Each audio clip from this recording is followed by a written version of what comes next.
안녕하세요 여러분, 평안히 잘 지내셨는지요? 오늘 하루도 하나님 앞에 온전히 순종함으로 하나님의 뜻을 이루어 드릴 수 있는 저와 여러분들 되시기를 예수님의 이름으로 축복합니다. 오늘도 저와 함께 시편의 말씀을 계속해서 읽어 나아갈 텐데요. 오늘은 우리에게 굉장히 잘 알려진 노래 가운데 하나인 시편 24편을 함께 읽고 묵상해 보도록 하겠습니다. 제가 본문을 읽어 드리도록 하겠습니다. 다윗의 시, 땅과 거기에 충만한 것과 세계와 그 가운데에 사는 자들은 다 여호와의 것이로다. 여호와께서 그 터를 바다 위에 세우시며 강들 위에 건설하셨도다. 여호와의 산에 오를 자 누구며 그의 거룩한 곳에 설 자가 누구인가? 곧 손이 깨끗하며 마음이 청결하며 뜻을 허탄한 데 두지 아니하며 거짓 맹세하지 아니하는 자로다. 그는 여호와께 복을 받고 구원의 하나님께 의를 얻으리니 이는 여호와를 찾는 족속이요 야곱의 하나님의 얼굴을 구하는 자로다. 문들아 너희 머리를 들지어다. 영원한 문들아 들릴지어다. 영광의 왕이 들어가시리로다. 영광의 왕이 누구시냐? 강하고 능한 여호와시요 전쟁에 능한 여호와시로다. 문들아 너희 머리를 들지어다. 영원한 문들아 들릴지어다. 영광의 왕이 들어가시리로다. 영광의 왕이 누구시냐? 만군의 여호와께서 곧 영광의 왕이시로다. 아멘.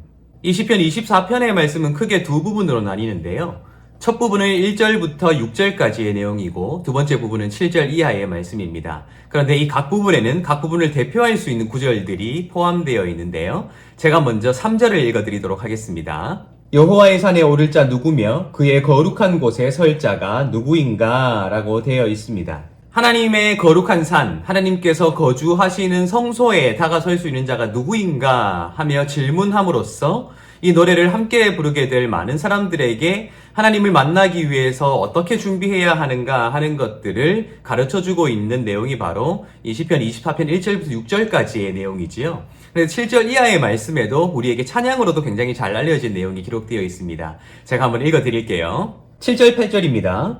문들아 너희 머리를 들지어다. 영원한 문들아 들릴지어다. 영광의 왕이 들어가시리로다. 영광의 왕이 누구시냐? 강하고 능한 여호와시요 전쟁에 능한 여호와시로다. 라고 되어 있습니다. 지금 여호와께서 그의 성소에 들어가시는 장면을 묘사하면서 정말 그분께서 그 성소에 들어갈 때 영원한 문들아 들릴지어다 라고 함으로써 그분이 좌정하시는 장면을 이렇게 상기해내고 있는 부분이 바로 이 노래라고 할 수 있을 것입니다. 영광의 왕이 누구시냐라는 질문, 여호와께서 그 영광의 왕이시다라는 대답을 이끌어낼 수 있는 수사학적인 질문이라 할 수 있겠지요. 어쩌면 하나님께서 왕이시기에 그분의 성소에 들어가시고 그분의 자리에 좌정하시는 것이 당연하게 우리에게는 받아들여질 것입니다. 그런데 우리가 한 가지 기억해야 하는 것이 있어요. 그것은요, 이 시편은 우리에게 누구에게 이 질문을 하고 있는가를 알려주지 않습니다. 그리고 어떤 뉘앙스로 이 질문을 하고 있는가 하는 것도 알려주지 않아요. 왜 그런가 하면 이 멜로디는 완전히 잊혀져 있고 다만 그 가사가 한국말로 번역되어서 우리에게 전해지고 있기 때문에 이 질문을 하고 있는 자가 어떻게, 어떤 뉘앙스로, 어떤 말투로 질문하고 있는가 하는 것을 철저히 우리에게 맡겨두고 있다라는 것이죠. 근데 저는 그 힌트를 이 시편 24편의 제목에서 찾을 수 있다고 생각했습니다. 이 제목에는 다윗의 시라는 제목이 붙어 있는데요. 흔히 다윗의 시라는 제목은 미즈모르 레 다비드라고 합니다. 미즈모르는 이 노래, 시라는 의미인데요. 흔히 종교적인 음악으로 잘 알려져 있는 용어입니다. 이 미즈모르는 종교적인 음악이고 이 다른 한편으로는 쉬르라는 단어도 있는데요. 이 아가서 같은 경우에는 쉬르 하시림이라고 해서 노래들 가운데 노래, 가장 아름다운 노래를 의미하는데요. 이 쉬르는 세속적인 노래를 의미할 가능성이 굉장히 높습니다. 어떻든 일반적으로 다윗의 시라는 제목은 미즈모르 레 다비드라고 기록되어 있는데 이 시편 24편에는 그 순서가 바뀌어 있습니다. 레 다비드, 미즈모르라고 되어 있어요. 이 다비드는 다윗의 이름이고요. 레라는 말은 for라는 다윗을 위한, 다윗에게, 다윗에 의한 이런 뜻을 가질 수 있습니다. 그런데 이 단어의 순서가 바뀜으로써 미묘하게 뉘앙스가 달라질 수 있다는 것이죠. 다윗에 의한 노래라기보다는 오히려 다윗을 향한 노래라고 번역될 가능성이 있지 않을까 저는 그렇게 한번 생각해 보게 되었습니다. 만약 여호와의 산에 오를 자 누구인가 라는 질문을 다윗에게 했다면 또 영광의 왕이 누구이신가 하는 이 질문을 다윗에게 한 것이라면 어땠을까요?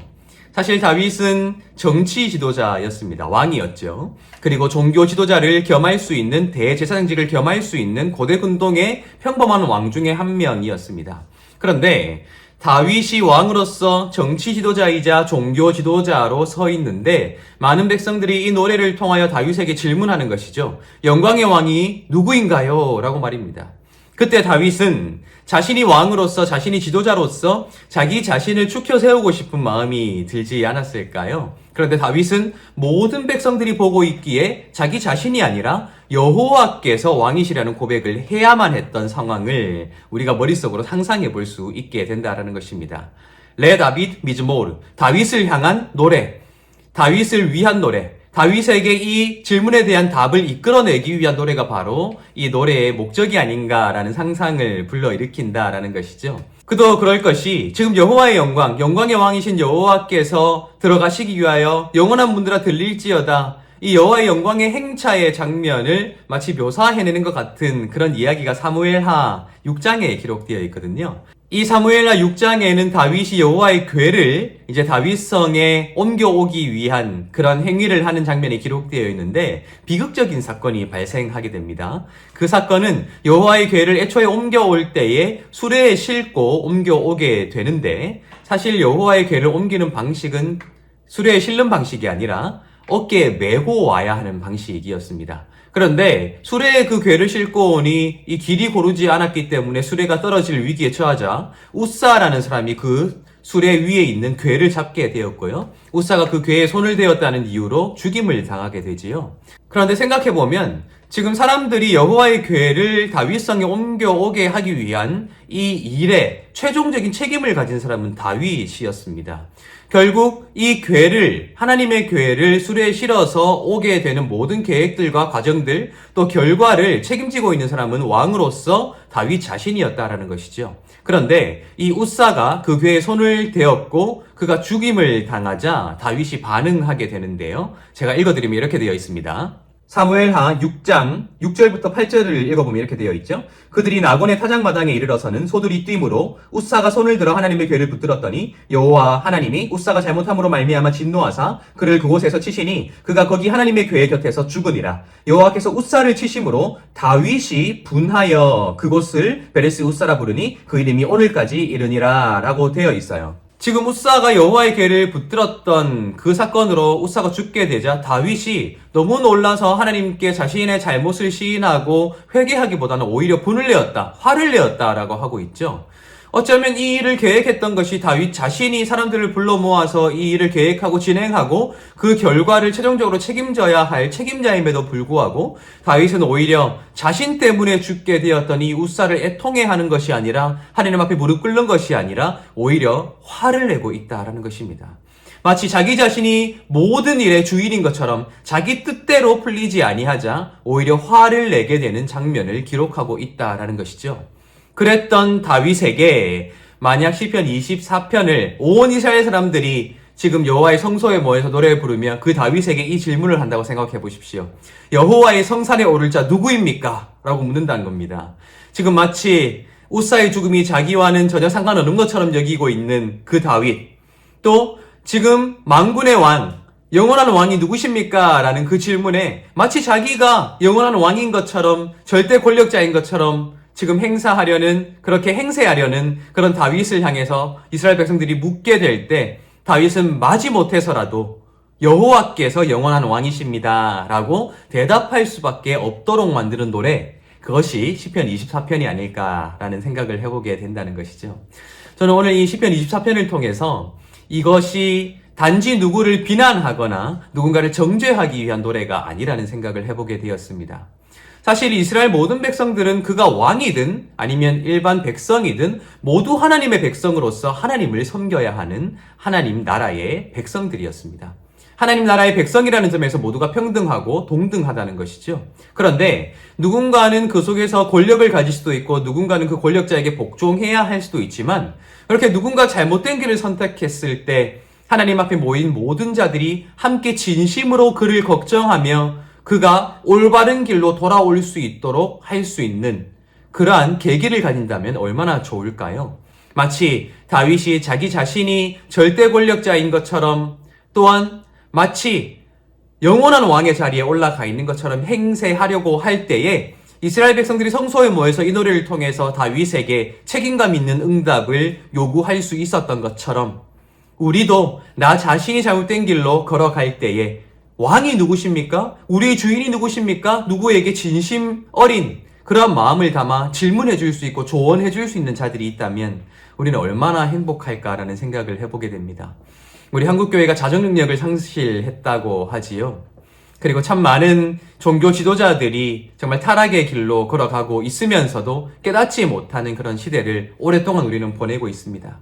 어쩌면 시편 24편 레다빗 미즈모르입니다. 미즈모르 레다비드라는 평범한 제목과는 조금 순서가 바뀌었지만 레다비드, 다윗을 향해서 부르는 노래. 다윗 왕이여 대답해 보십시오. 여호와의 성산에 오를 자 누구입니까? 손이 깨끗하고 마음이 깨끗한 자다라고 대답할 수밖에 없는 다윗. 그리고 영원한 왕이 누구십니까? 물었을 때 왕인 자기 자신이 아니라 여호와께서 영원한 왕이시다 대답할 수밖에 없었던 다윗. 그렇게 서로가 서로를 올바른 길로 인도하고 세워주기 위해 함께 노래 부를 수 있었던 이스라엘의 모습을 우리는 상상해보게 될 때에 이 시대 정말 어지럽고 혼란한 시대이지만 우리가 서로가 서로를 신뢰하고 사랑하는 마음으로 서로를 조언해줄 수 있고 옳은 길로 돌아오게 해줄 수 있는 그런 관계들이 회복되어질 수 있으면 얼마나 좋을까라는 생각을 해보게 됩니다. 여러분 누군가 여러분들에게 조언해줄 때에 충고해줄 때에 기분 나쁠 수 있습니다. 하지만 기분 나쁘게 생각하지 마십시오. 왜냐하면 그는 하나님께서 그를 통해 하나님의 말씀을 우리에게 전하고자 보내신 사람일 수 있기 때문입니다. 오늘 그렇게 나 자신의 삶을 돌아볼 뿐만 아니라 내가 발견해내지 못하는 나의 모습까지도 알고 계시는 하나님께서 누군가를 통해 나를 올바른 길로 돌아오게 하실 때에 정말 나를 객관화하여서 나를 살펴볼 수 있고 나의 부족함을 하나님 앞에 있는 그대로 고백할 수 있는 그러한 삶을 살아갈 수 있으면 좋겠습니다. 그러한 삶으로 조금 더 하나님 앞에 가까이 다가서게 되는 여러분들 되시기를 예수님의 이름으로 축복합니다.